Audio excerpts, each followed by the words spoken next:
Good evening. This is our 2013 State of the Church Address. And we're not going to rush through this. We're going to take some time tonight, okay? So there's some people I'm going to invite up to this platform. And if you're here tonight and you're a former board member, you're going to be next after Chris LeBissiere walks right over here to Sister Davis and brings her forward so we can welcome the founding First Lady of our ministry and the mother of our ministry, Sister Hazel Davis.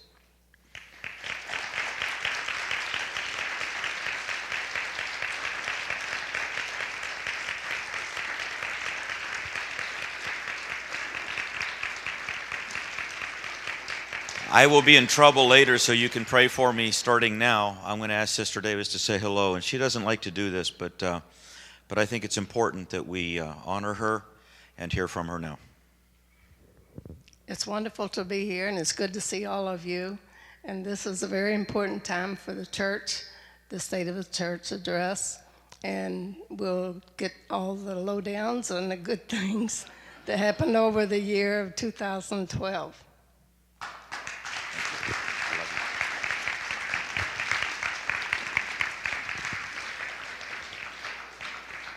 Chris, while you're standing right there, would you bring my wife forward?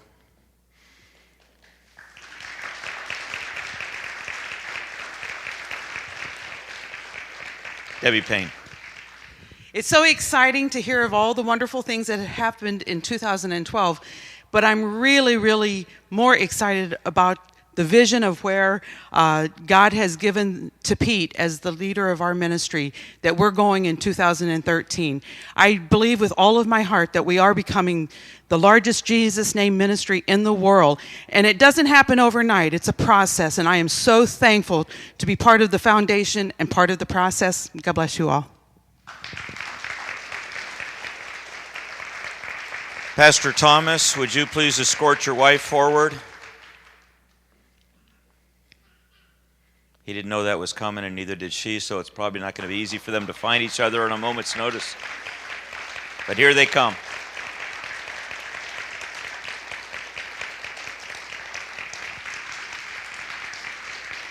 I'm going to say before I turn this over to Pastor Thomas and let him introduce his wife and share whatever each of them have in their hearts, that this ministry wouldn't be what it is today without Pastor Thomas and Mrs. Pamela Thomas. They are incredible leaders. They're passionate about ministry. They have served faithfully for more years than he's going to allow me to tell you. And I just love and appreciate and respect, and I'm honored to be in ministry with each of you and with both of you. Would you come? Amen.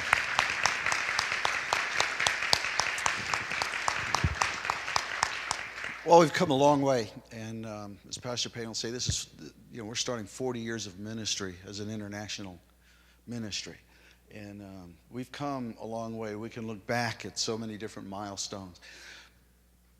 To understand where we've been teaches us who we are. To look to goals in the future will determine what we will be. So let's hear this message today and determine that we will be all that God has for us to be. Pam.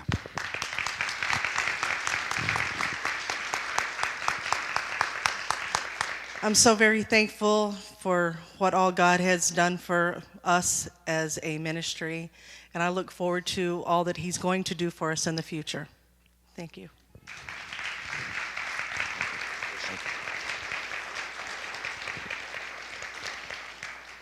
I'd like to ask those of you who have served on our international board any time during our history to please come forward. I'd like to recognize you individually as you come. And some who are not here today, I'll start with those as each of you make your way forward. Jesse Reardon has served on our international board. Jeff Lynch has served on our international board. Parrish Lee, who is in Great Lakes, Illinois, has served on our international board. And Kenneth Ray has served on our international board. Patrick Taylor has served on our international board. Rick Hahn, he is here today. I'm sorry, I thought it. And Jim Otteson, unable to be here at this time. Pray for Jim. He's had a tough day today. And Pastor Daniel Lantis has served on our international board. And here with us today, and I'd like to shake your hand center stage, each of you, as I call your name. Pastor Richard Brand. Thank you. Love you too. Thank you. Brother Larry Glander. God bless you. Thank you. Brother Christopher LaBissiere. God bless you. Thank you. Pastor Bruce Wilson. God bless you. Thank you. Rick Hahn. Thank you.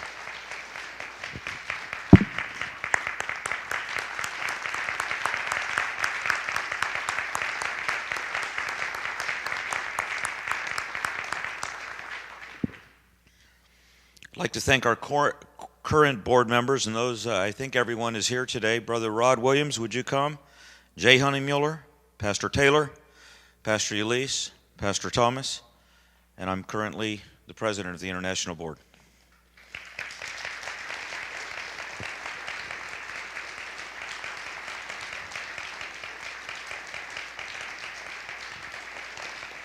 Center Street. Pastor Taylor, thank you. Pastor Elise, thank you. Jay Honeymuller, thank you. Pastor Thomas, thank you. Rod Williams, thank you.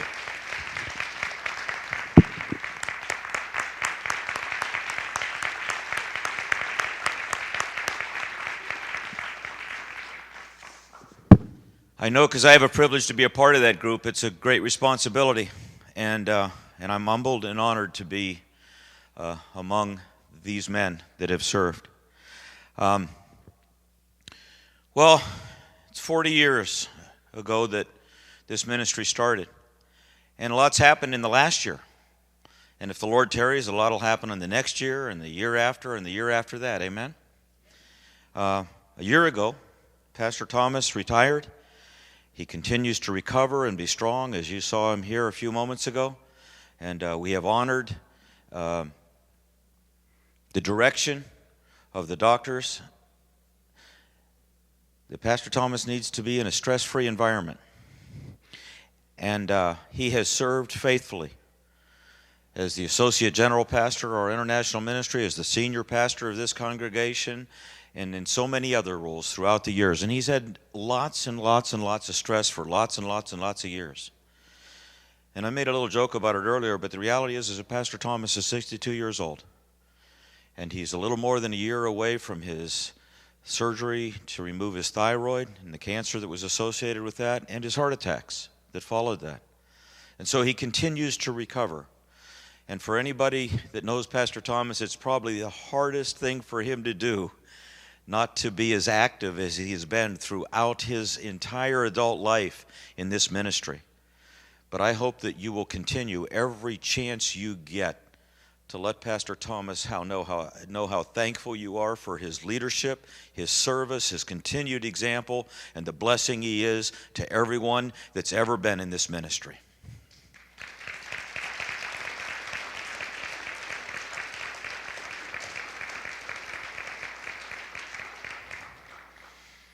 This is better than being the President of the United States because both sides of the aisle are clapping.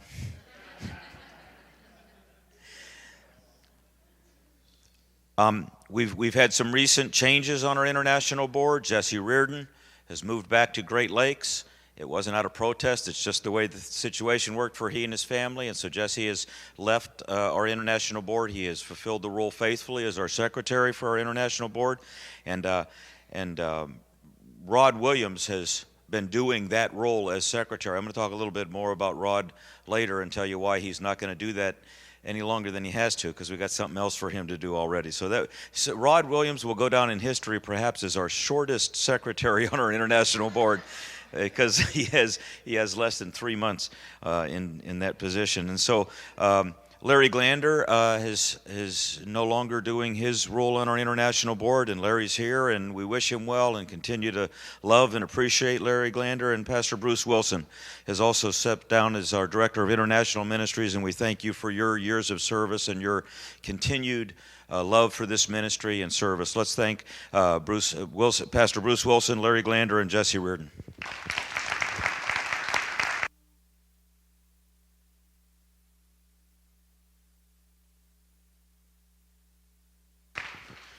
Perhaps one of the biggest announcements I'll make in the State of the Church address today is we have our new Associate General Pastor for our international ministry, Pastor Hubert Ulisse. Would you stand?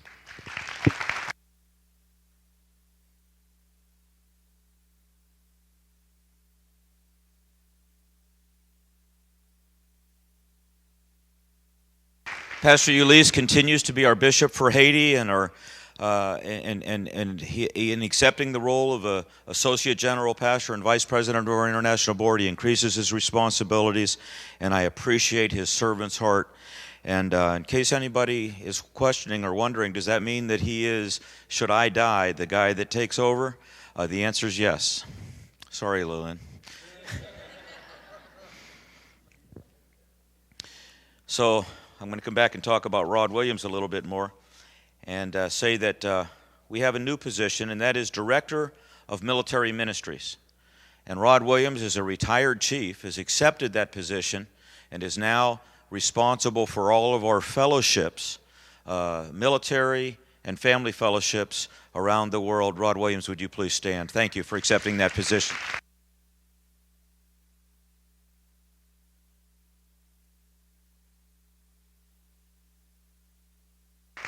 So yes, that does mean we're looking for a secretary for our international board. I want to talk to you about just a few brief pieces of our financial report. If we were to go through all of it, we could spend quite a long time, and those of you who've served on the international board know that. But actually, this is the first time in a while that we've really got some good news to talk about. And so I'm thankful to be able to do that.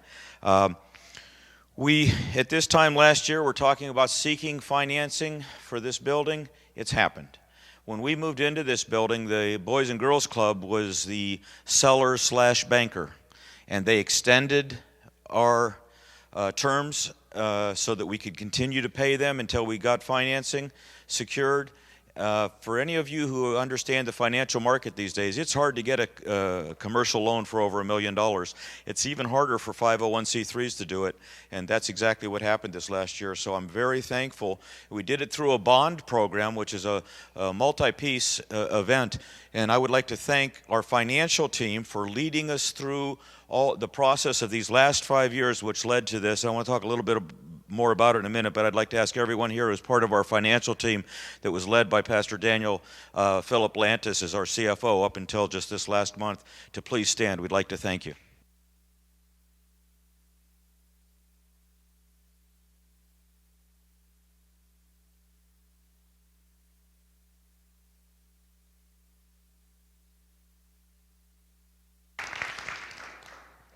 We obtained the bond program, and I want to highlight what the difference of that is as opposed to a traditional commercial loan. And I'm going to do that just in layman's terms because that's the only ones I understand. But what the big difference is that you don't have to start fresh every 5 years. With a traditional commercial loan, every 5 years, they call it a balloon. That means you start fresh and you pay new fees and you refinance, and so you're not making as much progress on unlike a home mortgage where once it's set, if you have a fixed mortgage, it stays that way throughout the years with the exception of the changes in taxes and insurance. But that's different in a commercial world. And so what we have now is this bond program where if it took us the whole 25 years to pay it off, we don't have to refinance. We don't have a balloon note in 5 years. We are truly blessed to know what our payment is throughout the duration of that loan should we choose to take that amount of time. But I believe that this time next year we're going to say that our mortgage is paid off. And the reason I could say that is not just because I believe in miracles, although I do. It's because we've been blessed to have this piece of property in Illinois that we own free and clear, that was initially purchased for the purpose that we're using this site for, to be our international headquarters, and it's for sale, and we have some interested buyers looking at it. We don't have any offers, and should that property sell for what we paid for it, we'd be able to pay this mortgage off in its entirety.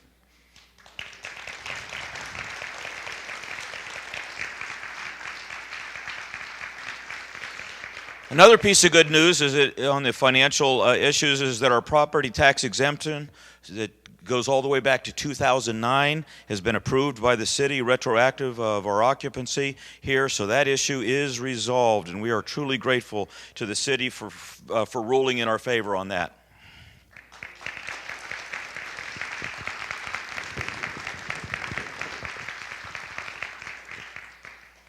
The only debt we have as a ministry, and this is important in this forum, this State of the Church address, is this mortgage. That's the only debt we have as a mortgage.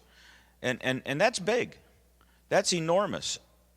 And so is our mortgage.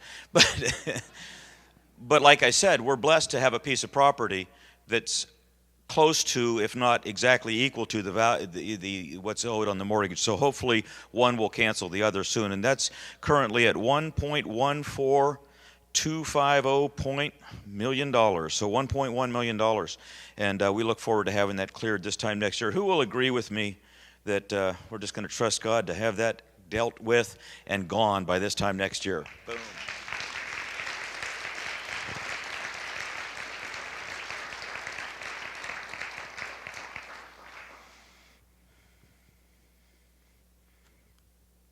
Couple other brief pieces. I'm not going to go through all of them, but we have seen a good change in a trend. I personally believe that a big piece of the trend we've seen in our income declining is related to the economy, at least a piece of it, because a lot of people aren't making what they were making, and that's affected their ability to give. And I was surprised, actually, in Men's Fellowship a few weeks ago when I asked how many people in this room are making less money now than you were 6 years ago. More than half of the people in the room raised their hand. I was surprised at how big that number was. And that's affected us. It really has. And I know there's other factors that have affected it too, but that's at least one of them. And this last year, our overall international tithes and offerings totals are still down this year over last year, but they're down 0.57%. If you saw it on a curve, it was going this way, and now that's going, Jay, what did you call that chart? Polynomial curve. That's what I meant. If you saw it on a polynomial curve, what you'd see is that it actually has shifted direction, and that feels good. And are we out of the woods yet? Is everything great? Is everything rosy? No, but I got to tell you, I'm looking for anything to celebrate, and that looks like good news, and I'm very thankful for it. So our overall tithes and offerings are down 0.57% over this time last year. But this is going to encourage you. Who wants some encouraging news? Okay, Norfolk congregation is up 1.57% over this time last year.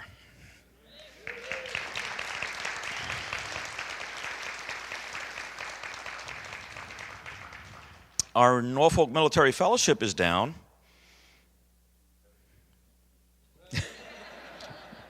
Thank you, Chief. Okay. Hey, here's some good news. You'll like this. Easy Tithe. That's the ability to give electronically. Currently, 20% of our total tithes and offerings as a ministry is received on a scheduled basis. That is to say, the automatic reoccurring donations, 20% of it is through Easy Tithe. And I'm thrilled about that number. And I know the financial team was a driving force of that. Pastor Wilson was a driving force of that. Several people worked hard to get that going. It's going now, and it's helping. And 20% of our tithes and offerings come by automatic recurring donations through Easy Tithe, and a full 40% of our donations are given online. So you say, well, what's the difference between the 20% and the 40%? A lot of people use Easy Tithe for one-time gifts. In other words, maybe you don't know how, maybe your income isn't predictable by date or even by amount. So you just give it when you can give it, but you can still do it online through Easy Tithe, and that's a blessing because, frankly, those numbers are much more trackable, and it helps us in our financial aspects in doing business to have those records because it really works and it really helps. And so those of you who do Easy Tithe, thank you. I'm not upset or frustrated with anybody who doesn't, but for those who do, I think a lot of you would say, gee, it's an easier, better way to give. I have better records. I can compare my giving with the report I get at the end of the year. It's a good thing. And it's worked out well for the ministry, and it's worked out well for the individuals, and I want to report that that number is up, and that's good news.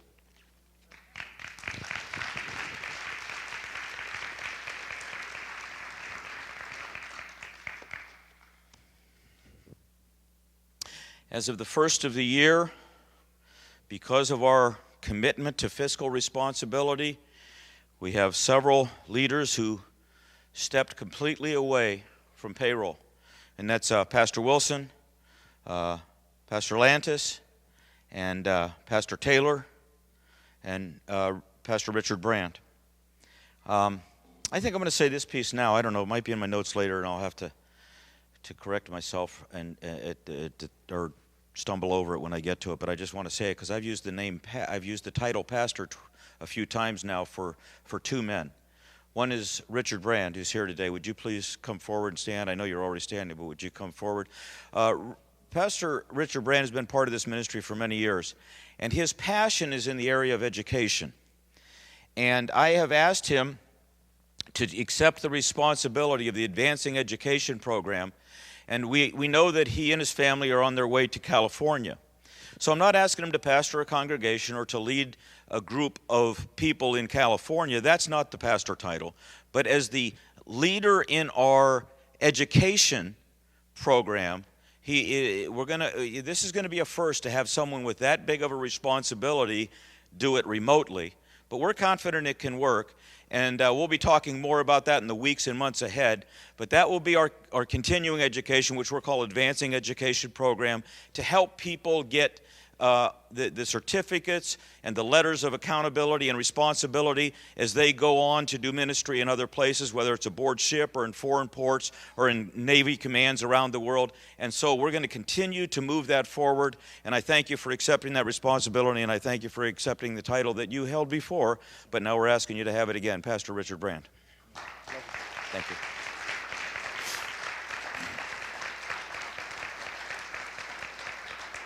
I also asked Pastor Daniel Philip Lantis to accept the title of pastor again. When I asked him to give that up, it was because he wasn't pastoring a group of people. And to be honest with you, he's not going to be pastoring a group of people now. So you might say, well, what's the reason for this timing? I wish I could tell you that every decision I've ever made, I felt like it was exactly the right decision for the right time and it worked perfectly. But I think it hurt more than it helped. And it's time to correct it. And so when he stepped down as our chief financial officer, I asked him to accept the title pastor. And while he won't be pastoring a congregation or leading a fellowship, I believe it's the right time to recognize him for a role that he's called to and he earned. So those are the changes of the two men that I've asked to accept the title at this time of pastor.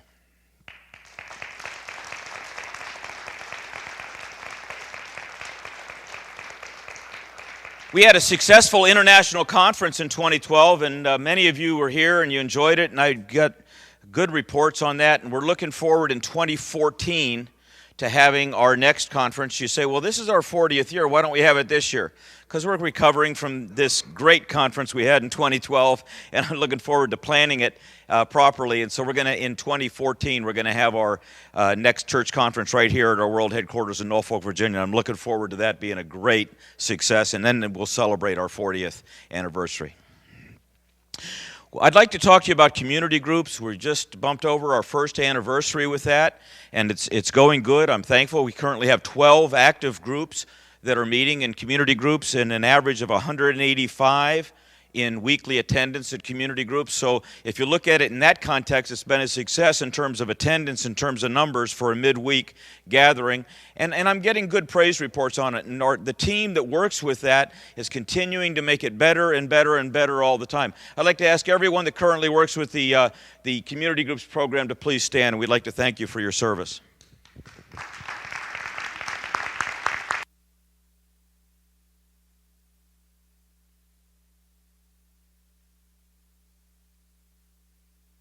We have a great team of people, and they work well together. And And we have two new people joining that team. One is Pat Mahoney joining our curriculum team, and he was part of his first curriculum meeting just yesterday. And Pat brings a lot to the table, having served many years in the ministry as a teacher. And I know he's going to bring a lot to the community groups as he works with that team. And also Jeff Linger, who is coming on board to work with John Connor. And at some point, John Connor will turn over his position to Jeff, and Jeff will be the go-to guy for that.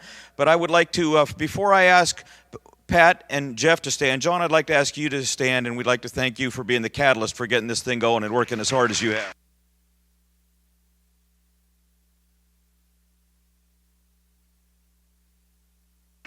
Thank you. I'd like to ask Pat Mahoney and Jeff Linger to stand and recognize them and thank them.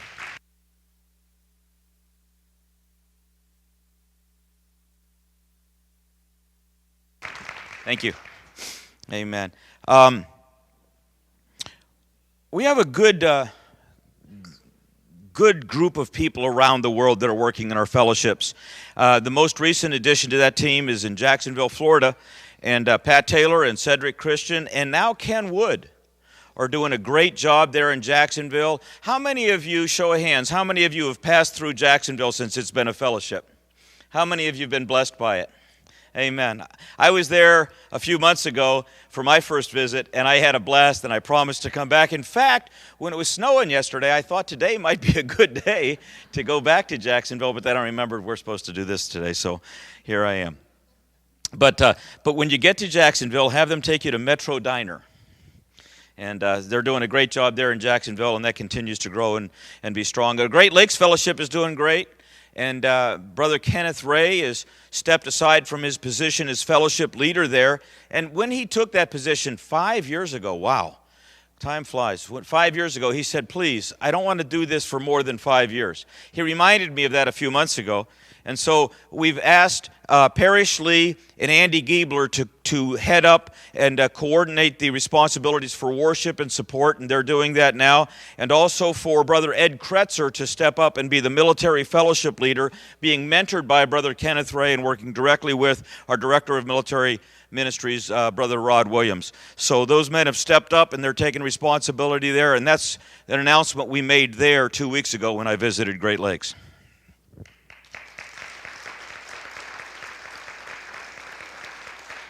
Brother Tom Hansen is retiring. Hard to believe all these young people retiring. And Tom Hansen's retiring as a school teacher in the Waukegan School District this coming December of 2013. And he has already made his decision with council, and we've talked together, and he's going to be moving to Everett, Washington to be our fellowship leader in Everett, Washington. And so you might be saying, well, who's going to assist him there? I'm looking to answer that question soon, so if anybody here has been praying, where are you going in December of 13? We're looking for someone to fill that bill. And but Tom Hansen has thrown his hat in the ring, and he's a great guy, a great teacher, a great leader, and I know he's going to do a great job in leading the fellowship there in Everett, Washington. Brother Carlos Vargas not only made senior chief this last year, but has agreed to lead our fellowship in Honolulu, Hawaii again. And he has just arrived there. He's been there about 10 days now, I believe it is. And Brother Carlos Vargas is there in Honolulu, Hawaii, and he'll be leading our fellowship there. And we're looking for others to help out there in Honolulu, Hawaii. Anybody feel your calling there? And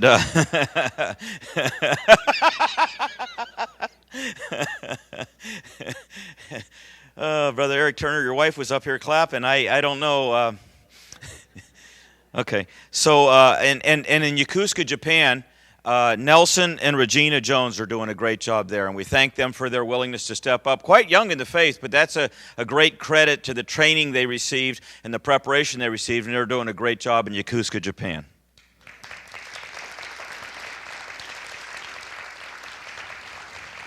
One of the things that I said we would do is when people get stationed somewhere is provide them support. Now, Jessica McCauley is here today. Did I say your last name properly? No, I messed it up. Tell me so I can say it right. McKagey. Closer? Closer. Keep me on track. We'll get it. McKahey. How'd we do?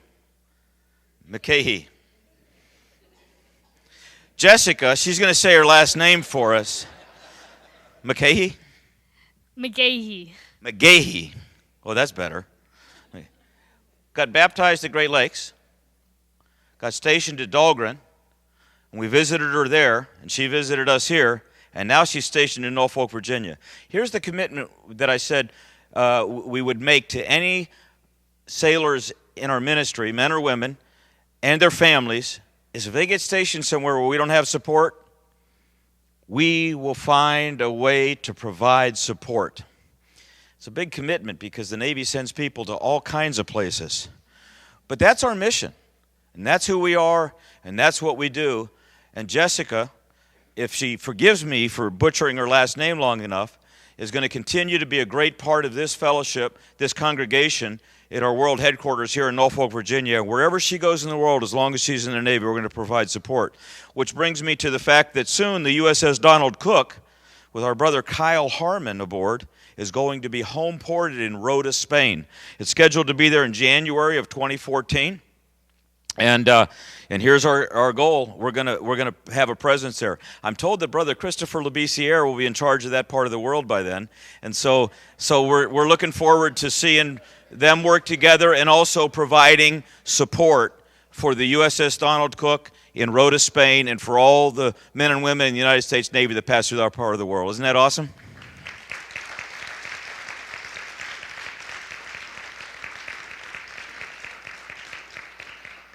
Well, Pat Taylor has reminded me more than once that his goal wasn't, he said, Jacksonville isn't any closer to Naples than Norfolk. And Pat Taylor's talked about going to Naples for a long time. And so I hope that this is the year that can come true. We now have 2 other strong men in Jacksonville, and it may be time for Pat Taylor to make his transition. But keep that in prayer, and I'm not making any commitment for that to happen this calendar year. But my prayer is that in the not-too-distant future, we will have a presence in Naples, Italy, and also in Pensacola, Florida. Those are 2 places that we've had requests for leadership and a presence for fellowship, and we're praying on that and working for that. And so I share that with you so that you can come alongside those who are working towards that goal and praying for places to go. I'd like to tell you that our family fellowships are doing great. Brother Jeff Lynch and Terry Lynch are doing wonderful in Charlotte, North Carolina. And James Blair is doing great in Houston, Texas. And also Carlos and Dominica Rodriguez are doing great in Kansas City, Kansas. And so they continue to be blessed and to grow. And we continue as a ministry in our world headquarters to try to not to try to, but to improve the way that we support them, in whether it's military or family fellowships. I'd like to tell you that Haiti is doing great, and Haiti continues to grow. After the disaster and after the earthquake, Haiti refuses to stay down. They're strong people with a strong will to serve God, and they're doing great under the direction of Pastor Hubert Ulysse. We have a new bishop in Haiti, and his name is Jacques-Andy Fatal. Now, Pastor Moeller is moving to Florida, and he'll be there mid-March. And so Pastor Moeller's done a great job, and Pastor Fatal will take his place and continue to lead the ministry there under the direction of Pastor Ulysse. And I want to also tell you that the Dominican Republic is doing great. We currently have 55 baptized believers at our fellowship in Dominican Republic, and they're doing awesome.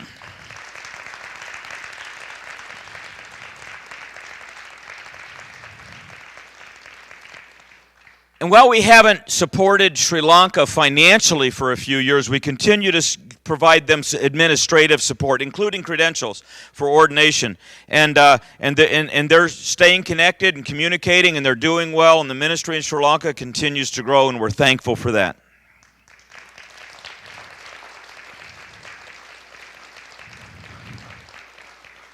So I'm down to my last few minutes. I want to talk to you about our vision. Our mission statement is evangelize, educate, equip, providing Christian fellowship and spiritual support worldwide.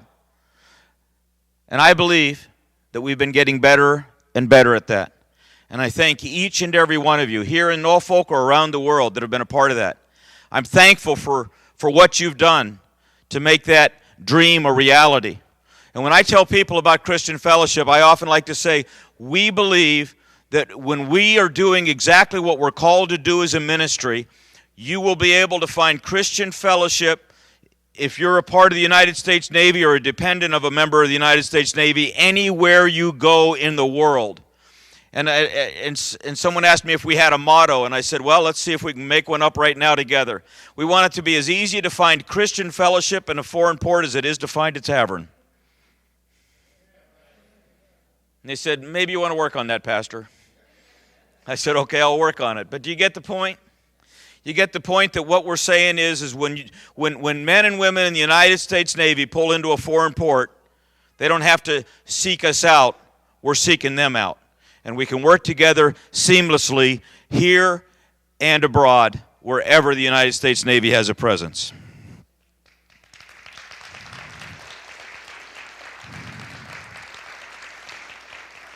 I'm excited about seeing our community groups work in ways that it hasn't yet worked and finding new ways to make that available, including creating a sound doctrine library of series of studies that people can use that are timeless.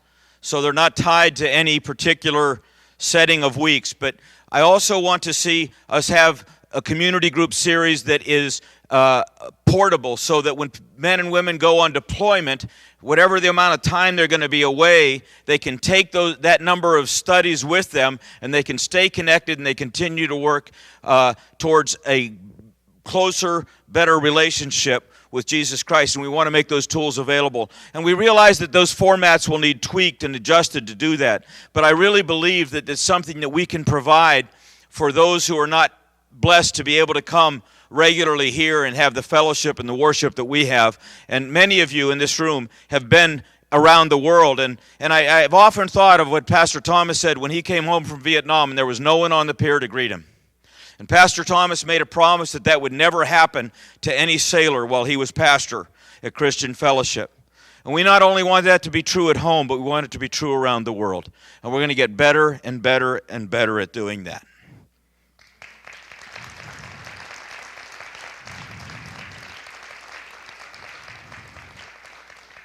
So our job, saints, as I see it, is to raise up the next generation, and then the next generation, and then the next generation, as long as the Lord tarries his coming.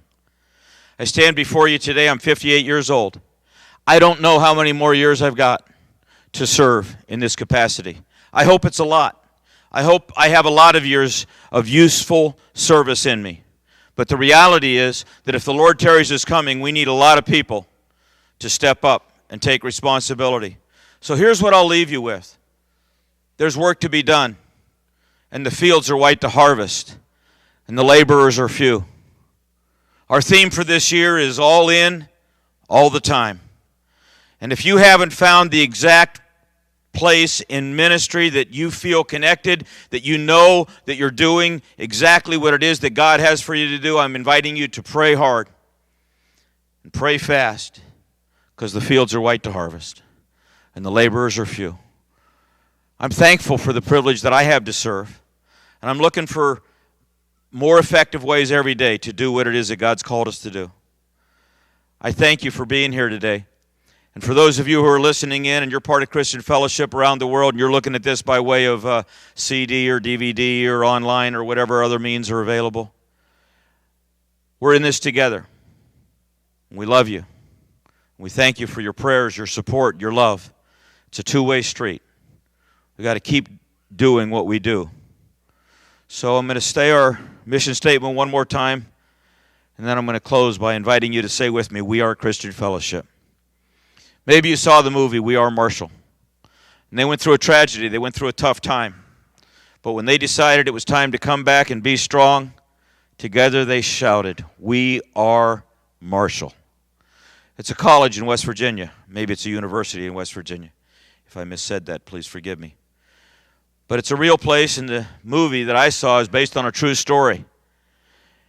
And they had to make a decision whether they were going to be defeated or be victorious. And together they stood, and they said, we are Marshall. And so, in a few minutes after we read our mission statement together, I'd like to invite you to stand and renew your commitment to Jesus Christ and to the ministry that he's called you to, because we are a Christian Fellowship. So would you find a way to get to your feet as I say the mission statement? evangelize, educate, equip, providing Christian fellowship and spiritual support worldwide. We are Christian fellowship. We are Christian fellowship. We are Christian fellowship. God's got a work for us to do, saints. I'm proud and humbled and honored to be in the ministry with you. God bless you.